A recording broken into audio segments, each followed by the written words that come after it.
حضرت ابو موسیٰ رضی اللہ تعالیٰ عنہ فرماتے ہیں کہ ایک مرتبہ میرے اور آپ کے آقا احمد مجتبیٰ محمد مصطفیٰ سرکار دو عالم صلی اللہ علیہ وسلم صحابہ کے درمیان کھڑے ہو گئے اور 5 باتیں ارشاد فرمائیں۔ کتنی باتیں؟ 5 باتیں۔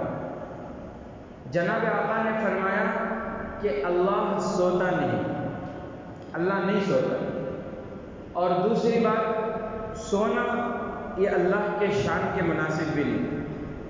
یہ اللہ کی شان بھی نہیں، اور تیسری بات یہ فرمائی کہ اللہ بندوں کے اعمال کے ترازو کو جھکاتا ہے اور بندوں کے اعمال کے ترازو کو بلند کرتا ہے۔ 4 باتیں ہو گئی۔ 5ویں بات میرے اور آپ کے آقا حضرت محمد مصطفیٰ صلی اللہ علیہ وسلم نے فرمایا کہ بندوں کے دن کے اعمال رات سے پہلے اور رات کے اعمال دن سے پہلے اللہ کے دربار میں اللہ کے سامنے پیش کیے جائیں، یعنی دن بھر کے اعمال عصر کے بعد مغرب سے پہلے اللہ کے سامنے پیش کیے جاتے ہیں، اور رات بھر کے اعمال فجر کے بعد اشراق سے پہلے اللہ کے سامنے بندوں نے جو بھی کیا ان کے اعمال اللہ کے سامنے پیش کیے جاتے ہیں۔ اور اس کے علاوہ ہر لمحہ ہر سیکنڈ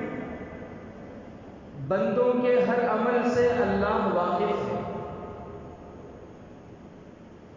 بندے جو بھی کر رہے ہیں وہ اللہ کے علم میں ہے، اللہ دیکھ رہا ہے، اللہ کو معلوم ہے، اللہ کی نظروں میں ہے، ہر عمل ہر سیکنڈ اللہ کی نظروں میں ہے۔ ان ربک لبالمرصاد، اللہ تعالیٰ کی میرے اوپر اور آپ کے اوپر گہری نظر ہے۔ اس کو سمجھنے کے لیے کہ اللہ کی نظر ہمارے اوپر ہے، ایک مثال دوں گا میں۔ جیسے آپ دیکھے ہوں گے شکاری جب شکار کرنے کے لیے جاتا ہے، کیا مدثر، اب آج کل تو وہ سب منع ہے حکومت کی طرف سے، پہلے جاتے تھے شکاری شکار کرنے کے لیے، تو جب وہ شکار کرنے کے لیے جاتا ہے، جنگل کو جاتا ہے، اور پھر وہ جو ہے بندوق کو پوائنٹ پر رکھتا ہے، اسے کوئی شکار نظر آ جائے تو اس شکار کی طرف اس کی پوری توجہ ہوتی ہے، پورے دھیان سے اس شکاری کی طرف اس کی نظر ہوتی ہے، پوری توجہ کے ساتھ۔ اتنی گہری نظر شکار کی شکاری کے اوپر ہوتی ہے، اتنے غور سے وہ اس شکار کو دیکھتا ہے کہ ادھر ادھر وہ نظر بھی نہیں کرتا۔ اور جو صحیح معنی میں شکار ہوتے ہیں وہ تو اتنی توجہ سے شکار پر جو ہے نشانہ لگاتے ہیں، اس وقت اگر آزو بازو سے کوئی ان کو بلائے تو ان کو سنائی بھی نہیں دیتا، پوری توجہ کے ساتھ، انتہائی غور و فکر کے ساتھ، یہاں تک کہ شکار جو شکاری ہوتا ہے، شکار کرنے والا، وہ اپنی سانس بھی روک لیتا ہے، آہستہ کر لیتا ہے، اپنے جسم کی حرکت کو بھی روک دیتا ہے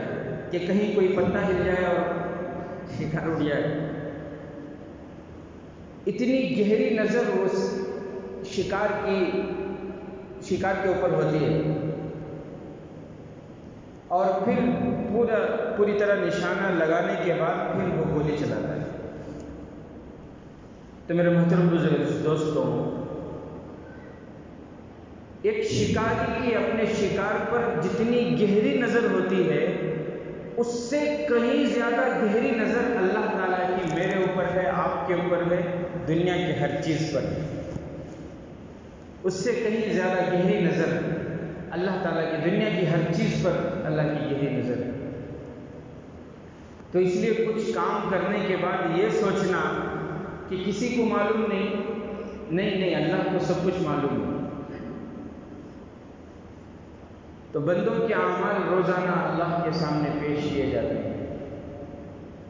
اور پھر حدیث پاک میں آتا ہے کہ ہفتے میں ایک مرتبہ، پیر اور جمعرات کے دن اللہ تعالیٰ کے سامنے بندوں کے اعمال، ہفتے کے اعمال پیش کیے جاتے ہیں۔ تو روزانہ عصر کے بعد، مغرب سے پہلے اور فجر کے بعد اشراق سے پہلے روزانہ کے عمل۔ اسی لیے اکابرین یہ فرماتے ہیں کہ ان وقتوں میں ہمیں عبادت میں مشغول رہنا چاہیے،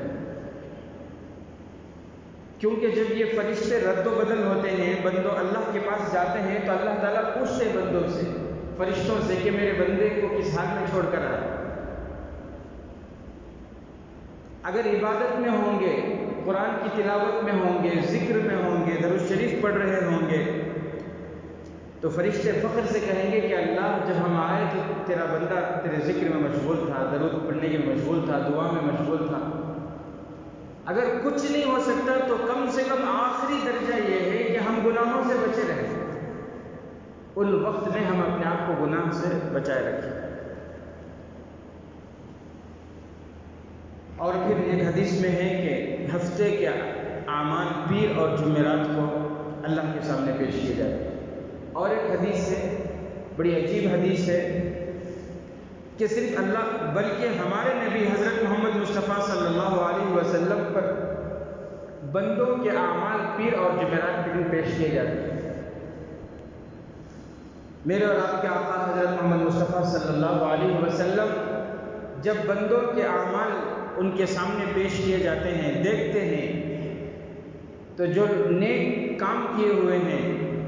ان کے نیکیوں کو دیکھتے ہیں، ان کا نام سنتے ہیں، تو ہمارے نبی صلی اللہ علیہ وسلم بہت خوش ہوتے ہیں۔ اور جو گناہ کے کام کیے ان کا نام سنتے ہیں، ان کے وہ نامہ اعمال دیکھتے ہیں، تو ہمارے نبی صلی اللہ علیہ وسلم استغفار کرتے ہیں، اللہ تعالیٰ سے معافی طلب کرتے ہیں۔ تو میرے عزیز ساتھیوں، اندازہ لگاؤ کہ ہمارے نبی صلی اللہ علیہ وسلم سرور کونین، شافع محشر، ساقی کوثر، جناب آقا محمد الرسول اللہ صلی اللہ علیہ وسلم کو اس امت سے کتنی محبت ہے کہ دنیا سے پردہ فرمانے کے بعد بھی اس امت کے ساتھ تعلق ہے، اس امت کے لیے استغفار کر رہے ہیں، دعائیں کر رہے ہیں۔ اصل بات یہ ہے کہ ہم نے ہمارے نبی کے مقام کو نہیں پہچانا، ہم نے ہمارے نبی کی محبت کو نہیں پہچانا۔ انسان تو انسان، میرے دوستوں، بھیڑیوں نے، جانوروں نے نبی کے مقام کو پہچانا، جانوروں نے نبی سے محبت کی، لیکن ہم انسان ہونے کے بعد بھی اگر پیارے نبی صلی اللہ علیہ وسلم سے محبت نہ کریں تو کتنے افسوس کی بات ہے۔ ایک قصہ لکھا ہے ابن عساکر نے، یہ قصہ ایک کتاب ہے تاریخ مدینہ اور دمشق، اس میں یہ قصہ ہے، اور اسی طرح دارمی نے سنن میں اس قصے کو نقل کیا ہے، اور ایک کتاب ہے البدایہ والہدایہ، اس کتاب میں بھی یہ قصہ آپ کو ملے گا۔ قصہ یہ ہے کہ ایک مرتبہ میرے اور آپ کے آقا احمد مجتبیٰ محمد مصطفیٰ سرکار دو عالم صلی اللہ علیہ وسلم فجر کی نماز کے بعد مسجد سے باہر تشریف لائے۔ مدینے میں فجر کی نماز کے بعد مسجد سے باہر تشریف لائے تو باہر ایک عجیب منظر ہے، باہر بھیڑیوں کا ایک مجمع، بعض کتابوں میں لکھا ہے لگ بھگ 100 بھیڑیے جو بکریوں کو چیر پھاڑ کے کھا جاتے ہیں، لگ بھگ 100 بھیڑیے آ کر مسجد کے باہر بیٹھے ہوئے۔ عجیب منظر ہے۔ اللہ کے نبی صلی اللہ علیہ وسلم باہر آئے، اللہ تبارک و تعالیٰ نے ان بھیڑیوں کو بولنے کی طاقت دی، ان بھیڑیوں نے اللہ کے نبی صلی اللہ علیہ وسلم سے بات کی۔ صحابہ فرماتے ہیں کہ اللہ کے نبی صلی اللہ علیہ وسلم ہماری طرف متوجہ ہو کر کہنے لگے کہ بھیڑیے یہ کہہ رہے ہیں کہ اللہ کے نبی، ہمیں آپ سے بے حد محبت ہے، ہم آپ سے محبت کرتے ہیں، ہمارے دلوں میں آپ کی محبت ہے، یہی وجہ ہے کہ ہمیں صحابہ کی بکریوں کو کھانے میں تکلیف محسوس ہوتی ہے، ہم بھیڑیے ہیں، ہماری غذا بکریاں ہیں، صحابہ آپ سے محبت کرتے ہیں اور آپ کی محبت ہمارے دلوں میں ہے، صحابہ کا تعلق آپ سے ہے، تو اس لیے ان کے بکریاں کھانے میں ہمیں دشواری ہوتی ہے، اس لیے ہمارے لیے کوئی کوٹا متعین کر دیجیے، ہمارے لیے کوئی حصہ متعین کر دیجیے کہ اتنا کھانا ہے اتنا نہیں کھانا ہے۔ تو اللہ کے نبی صلی اللہ علیہ وسلم صحابہ کی طرف متوجہ ہوئے اور فرمایا کہ بھیڑیے تو اجازت مانگ رہے ہیں تمہارے بکریوں کو کھانے کے لیے۔ صحابہ نے فرمایا کہ اللہ کے نبی نہیں، ہم بکریوں کو اتنی محنت سے پالتے ہیں، اتنے پیار اور محبت سے پالتے ہیں، ہم ایسے ہی کیسے دے دیں ان کو، ہم نہیں دے سکتے۔ تو اللہ کے نبی صلی اللہ علیہ وسلم بھیڑیوں کی طرف متوجہ ہو کر فرمائے کہ بھائی یہ تو اجازت نہیں دے رہے، چلو ایک کام کرتے ہیں۔ صحابہ سے فرمایا کہ تم اپنے بکرے بکریوں کی حفاظت کرو، تم اپنے بکرے بکریوں کی حفاظت کرو، خدا نہ خواستہ اگر کوئی بکرا یا بکری تمہاری حفاظت سے نکل گیا اور بھیڑیے کے ہاتھ لگ جائے تو پھر میری طرف سے اسے اجازت ہے۔ بات سمجھ لیں، اللہ کے نبی صلی اللہ علیہ وسلم نے فرمایا کہ تم اپنے بکریوں کی حفاظت کرو، تمہاری حفاظت سے پھر بھی اگر کوئی بکرا نکل گیا اور بھیڑیوں کے ہاتھ لگ گیا تو سمجھو کہ وہ بھیڑیے کا مقدر ہے، وہ اس کی روزی ہے، پھر میری طرف سے اجازت ہے۔ تو صحابہ نے فرمایا ٹھیک ہے۔ حدیث کی کتابوں میں لکھا ہے کہ وہ بھیڑیے جب واپس جا رہے تھے تو ایک قسم کی آواز تھی، یعنی وہ روتے ہوئے جا رہے تھے اور بزبان حال وہ یہ کہہ رہے تھے کہ نہ چاہتے ہوئے بھی ہمیں صحابہ کے بکریوں کو کھانا پڑ رہا ہے، نہ چاہتے ہوئے بھی ہمیں۔ میں نے کتاب کا حوالہ دیا آپ کو تین، البدایہ والنہایہ، ابن عساکر نے تاریخ مدینہ و دمشق اور دارمی نے سنن میں یہ اس واقعے کو نقل کیا۔ تو میرے محترم بزرگ عزیز دوستوں، دیکھو کتنے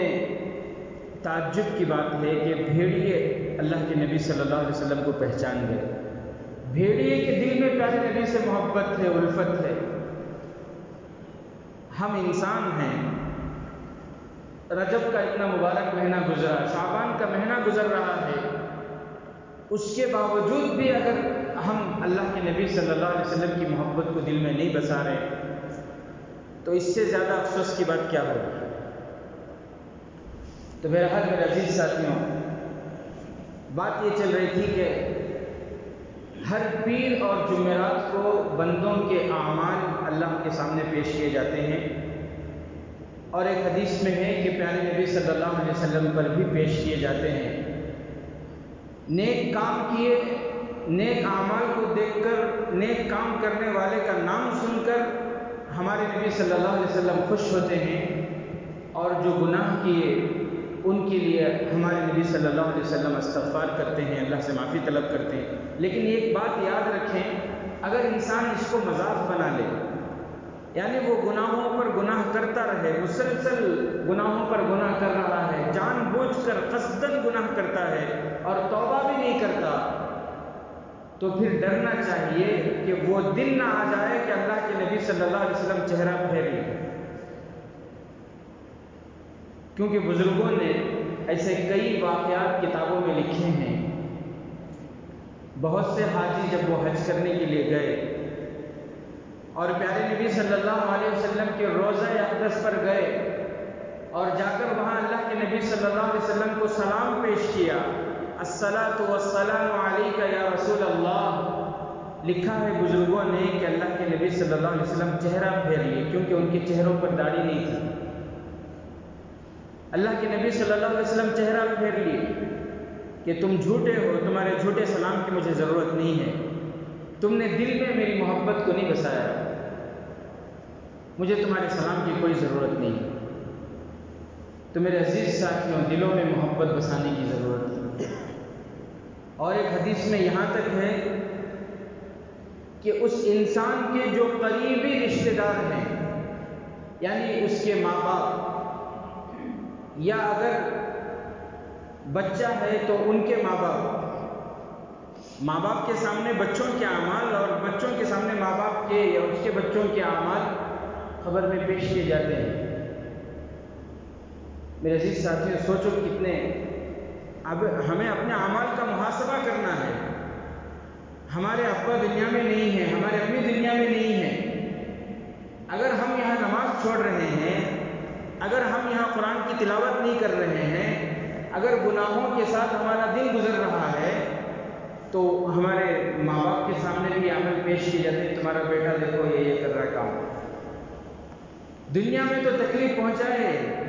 بیچاروں کو خبر میں بھی تکلیف پہنچائے، نیک عمل نہ کر کے، نمازیں چھوڑ کے۔ تو اس لیے میرے عزیز ساتھیوں، ہمیں اپنے اعمال کا محاسبہ کرنا ہے۔ اور سب سے آخری بات، ایک تو روزانہ کا عمل اللہ کے سامنے پیش کیا جاتا ہے، اور پھر ایک یہ ہے کہ ہر پیر اور جمعرات کو اللہ کے سامنے بندوں کے اعمال پیش کیے جاتے ہیں، اور ایک حدیث میں ہے کہ سالانہ رپورٹ شعبان کے مہینے میں اللہ کے سامنے پیش کی جاتی ہے۔ ایک بزرگ نے خواب میں دیکھا، اللہ کے نبی صلی اللہ علیہ وسلم کو ابھی چند سال پہلے کا یہ قصہ ہے۔ خواب میں جب اللہ کے نبی صلی اللہ علیہ وسلم کو انہوں نے دیکھا تو اللہ کے نبی صلی اللہ علیہ وسلم سے انہوں نے سوال کیا کہ اللہ کے نبی، یا رسول اللہ، پوری دنیا میں اس وقت مسلمانوں کے اوپر ظلم و ستم ہو رہے ہیں، کفار اور مشرکین اور غیر ایمان والے دشمنان اسلام مسلمانوں کے اوپر ظلم و ستم کے پہاڑ توڑ رہے ہیں، ہر جگہ فتنہ اور فساد کا ماحول ہے، تو اللہ کے نبی ایسا کیوں؟ انہوں نے پوچھا ہے، بھی بات سمجھ لیں، میں کیا بتا رہا ہوں آپ کو، ایک بزرگ کا واقعہ بتا رہا ہوں، ابھی چند سال پہلے کا ہے، ابھی چند سال پہلے کا واقعہ ہے۔ انہوں نے خواب میں اللہ کے نبی کو دیکھا تو اللہ کے نبی سے یہ سوال کیے کہ پوری دنیا میں مسلمانوں پر ظلم و ستم ہو رہا ہے، اس کی کیا ہو رہا ہے کہ نہیں ہو رہا؟ چند سال پہلے کیا اب بھی ہو رہا ہے؟ اس وقت بھی ہو رہا ہے۔ ابھی کشمیری فائل کے نام سے کوئی فلم مووی آئی، وہ بنا کر ایک ہی مقصد ہے کہ معصوموں کے دلوں میں مسلمانوں کی نفرت، مسلمانوں کی دشمنی آ جائے، فتنہ فساد کا ماحول ہو، قتل و غارت گری کا ماحول ہو۔ گجرات میں فسادات ہوئے، 2000 سے زائد، گورنمنٹ رپورٹ کے مطابق 2000 سے زائد معصوموں مسلمانوں کا قتل عام ہوا، اس کے اوپر کوئی فلم نہیں ہے۔ بھاگلپور میں فسادات ہوئے، مسلمانوں کا قتل عام ہوا، اس کے اوپر کوئی فلم نہیں ہے۔ بھیونڈی میں فسادات ہوئے، مسلمانوں کا قتل عام ہوا، اس کے اوپر کوئی فلم نہیں ہے۔ مظفر نگر میں فسادات ہوئے، مسلمانوں کا قتل عام ہوا، اس کے اوپر کوئی فلم نہیں ہے۔ ابھی قریب میں دلی میں فسادات ہوئے، محلے کے محلے جلا دیے گئے، دکانوں کو جلا دیا گیا، کئی لاش نالیوں میں ملے، اس کے اوپر کوئی فلم نہیں ہے۔ کشمیری فائل کے نام پر کشمیر میں جو پنڈتوں کا قتل ہوا تھا صرف ان کو دکھا کر، اور کشمیر میں کئی ایسے نوجوانوں کو مار دیا گیا جن دہشت گردی کے الزام میں، ان کے اوپر کوئی فلم نہیں ہے۔ کئی کے سہاگ اجاڑ دیے گئے، اس کے اوپر کوئی فلم نہیں ہے۔ کئی معصوم بوڑھے ماں باپ کے سہاروں کو بے قصور جیلوں میں بند کر دیا گیا، ان کی زندگیاں ختم کر دی گئی، اس کے اوپر کوئی فلم نہیں ہے۔ یہ کشمیری فائل کے نام سے ایک فلم بنا کر صرف مقصد یہ ہے کہ عام ہندوؤں کے دلوں میں مسلمانوں کی نفرت پیدا ہو، معصوم ہندوؤں کے دلوں میں مسلمانوں کی دشمنی پیدا ہو، اور آپس میں ہندو مسلمان لڑیں، صرف یہی مقصد ہے۔ تو آج بھی یہ ہو رہا ہے۔ بزرگ نے جو اللہ کے نبی صلی اللہ علیہ وسلم سے فرمایا تھا کہ اللہ کے نبی، پوری دنیا میں مسلمانوں کے اوپر ظلم و ستم ہو رہا ہے، اس کی کیا وجہ ہے؟ میرے اور آپ کے آقا احمد مصطفیٰ محمد مصطفیٰ سرکار دو عالم صلی اللہ علیہ وسلم نے فرمایا کہ یہ میری امت کے گناہوں کا نتیجہ ہے۔ اس بزرگ سے فرمایا یہ میری امت کی نافرمانی کا نتیجہ ہے۔ یہ بات بھی صحیح ہے نا، کچھ بھی ہو جائے ہمیں شادیوں میں فضول خرچی چھوڑنے کو تیار نہیں ہے، کچھ بھی ہو جائے، حالات کتنے خراب سے خراب تر آ جائیں، مودی کیا امت شاہ کیا ان کے بابا بھی آ جائیں، شادیوں میں ویڈیو گرافی چھوڑنے کو تیار نہیں ہے، دعوت کے نام کو فضول خرچی چھوڑنے کو تیار نہیں ہے، عورتوں کو پردے میں رکھنے کو تیار نہیں ہے۔ انہوں کیا دلی کا فساد، کیا منڈیا میں فساد ہوگا تو بھی ہمیں گھروں سے ٹی وی نکالنے کو تیار نہیں ہے۔ کچھ بھی ہو جائے جمعہ کے اقامات دوسری نمازوں کو مسجد میں آنے کو تیار نہیں ہے، کچھ بھی ہو جائے سنگا چھوڑنے کو تیار نہیں ہے، سود چھوڑنے کو تیار نہیں ہے، لون چھوڑنے کو تیار نہیں ہے۔ کچھ بھی ہو جائے تو اللہ کے نبی نے صاف فرمایا کہ میری امت کی نافرمانیوں کی وجہ سے، میرے امت کے گناہوں کی وجہ سے اللہ تعالیٰ ایسے حالات لا رہے ہیں۔ تو میرے محترم بزرگ عزیز دوستوں، بڑے افسوس کی بات ہے کہ اللہ کے نبی صلی اللہ علیہ وسلم اپنے قبر میں بھی ہمارے لیے استغفار کر رہے ہیں، دعا کر رہے ہیں، لیکن دیکھو اللہ تعالیٰ فوراً ایکشن نہیں لیتے نا، اللہ فوراً ایکشن نہیں لیتے۔ اللہ کے سامنے ہماری عادت کیا ہے، ہمارے سامنے کون تو بھی آپ کو جے انہیں فلاں شخص تمہارے بارے میں وہاں چاہنے کو کیا بول رکھا، کون تو بھی آپ کو شکایت کرے یا ہمیں سنے کون کی میرے بارے میں وہاں کیا کی بکرائے کر کو سنے تو کیا کرتی ہیں، فوراً اسی وقت اس کی دشمنی ہمارے دل میں آ جاتی ہے، اسے دشمن بنا لیتی ہے ہمیں، میرے پیٹھ پیچھے میری برائی کر رہا ہوں، میرے خلاف بول رہا ہوں، فوراً ایکشن لیتی کہ نہیں؟ روزانہ ہمارے کرتوتاں اللہ کے پاس جاری ہیں، روزانہ جاری ہمارے اعمال، لیکن اللہ فوراً ایکشن لیا کیا؟ کھانا ہمارا بند کرا کیا؟ سانس لے لی، اس کے دیے ہوئے آنکھوں سے دیکھ رہی، اس کے دیے ہوئے ہاتھوں سے فائدہ اٹھا رہی، اس کے دیے ہوئے پیروں سے چل رہی، اس کے دیے ہوئے دماغ کا استعمال کر رہی، ہم کھا رہے ہیں، پی رہے ہیں، سو رہے ہیں، جاگ رہے ہیں، اس کی نعمتوں کا ہم استعمال کر رہے ہیں۔ اللہ مہلت دیتے ہیں، اللہ فوراً نہیں پکڑتے، اللہ ڈھیل دیتے ہیں، اللہ وقت دیتے ہیں، میرا بندہ سدھر جائے گا، میرا بندہ کل سدھر جائے گا، میرا بندہ اب سدھر جائے گا، میرا بندہ اب سدھر جائے گا۔ یہ مہلت اللہ تبارک و تعالیٰ بندے کو موت تک دیتے ہیں۔ کب تک دیتے ہیں؟ لیکن موت کب آتی معلوم کیا ہے؟ ہاں بعد میں کر لیں گے، کیا بندے شادی کے بعد توبہ کر لیں گے، شادی تمہاری ہوتی اگر کوئی گارنٹی کیا ہے؟ انشاءاللہ ہوتی ہے، فکر کرو۔ تو موت کب آتی کسی معلوم؟ تو اس لیے میرے عزیز ساتھیوں، ضرورت اس چیز کی ہے کہ ہم اپنے اعمال کا محاسبہ کریں۔ شعبان کے مہینے میں اللہ کے سامنے سالانہ رپورٹ پیش ہوتا ہے، تو ہمیں چاہیے کہ ہم مسجد میں بیٹھ کر، گھر میں بیٹھ کر، تنہائی میں بیٹھ کر اپنے ایک سال کا ہم محاسبہ کریں، سوچیں کہ یہ سال میرا کیسا گزرا، اس سال میرے اوپر زکوٰۃ فرض تھی، میں ادا کیا کہ نہیں کیا، اس سال میرے کتنے نمازیں چھوٹ گئے، اس سال میرے سے کیا کیا گناہ ہو گئے، نیک اعمال ہیں تو اللہ کا شکر ادا کریں، گناہ ہوئے ہیں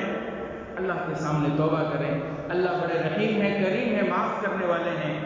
اللہ توبہ کو پسند کرتے ہیں، اللہ ضرور معاف فرمائے، کریں گے بھائی انشاءاللہ۔ اور میرے عزیز ساتھی، ایک سوال جو بہت سے احباب پوچھتے ہیں کہ شعبان کا روزہ کب ہے اور کتنا رکھنا ہے،